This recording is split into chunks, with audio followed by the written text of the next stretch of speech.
Pedro Severino is going to the Milwaukee Brewers. He has just signed a one-year deal that's worth $1.9 million. And my Pittsburgh Pirates have just signed to a one-year deal that's worth $2 million, Jose Quintana. Now, from 2012 to 2017, Jose Quintana was one of the best pitchers in the league. He had a record of 57-57, had an ERA of 3.53. Now, he didn't strike out a lot of batters. He only had 988 strikeouts in his career from 2012 to 2017. And you do the math, you realize for each season that's not many strikeouts per season. But here's the thing, Jose Quintana can pitch for a long time. From 2012 to 2017, he pitched 1,139.2 innings. That is very impressive for a pitcher. And for other numbers, he had a FIP at 3.51 and a WHIP at 1.239. Here's where it gets scary for me. From 2018 to 2019, his ERA started to climb. Like, he had an ERA in the 4s. But good news, though, he was still getting wins for his team at the time, which were the Chicago Cubs.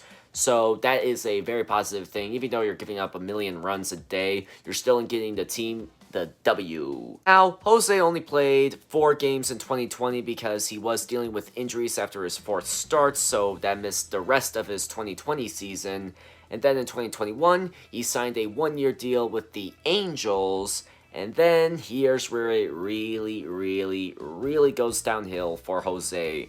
In 24 starts, he was 0-3 with an ERA in the 6s. That is not good. In fact, he was so bad as a starter, they moved him to the bullpen, hoping that he will improve. Long story short, he didn't really improve. And then he was even put on waivers, and he was picked up by the Giants, and he had a ERA of 4.6 with the Giants. If you just do splits with his numbers with the Giants, he only had a 4.66 ERA. Not looking promising if you're a Pirates fan. However, though, I am hopeful that Jose Quintana will bounce back for the Pirates. Now, number one, PNC Park is a pitcher's best friend. It is totally pitcher-friendly, unless you're dealing with lefties. That's the only issue. But when you face righties, it's your best friend. The ballpark is your best friend. And number two, he is only 32 years old. I don't think he's washed like everyone else is saying. So, yeah, I think, fingers crossed if you're a Pirates fan. Fingers crossed that this trade works out well, whether he be a starter or a bullpen guy. As for the Milwaukee Brewers and Pedro Severino, I believe this can be a good signing for the Brewers. I think Pedro Severino will be a good backup catcher for the Brew Crew.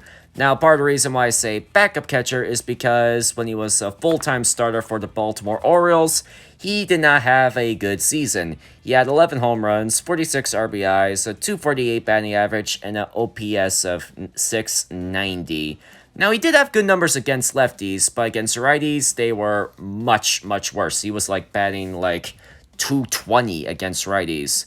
However, when he lacks in batting, he makes up for in great defense. He has an amazing arm, and he can throw out so many base runners. So, with Manny Pena going to the Atlanta Braves and Omar Narvaez, the all-star catcher, staying in Milwaukee, it's very clear that Pedro Severino is going to be a backup. But I do see Pedro getting a bunch of starts against lefties, mainly because Omar Narvaez has not really good numbers against lefties himself. He's batting .152 against the lefties, while, remember we said earlier, Pedro has great numbers against lefties. So I do see him getting tons of starting time against lefties and maybe a bench bat. All in all, good signing for the Brewers. Anyways, I'm Jimbo Green.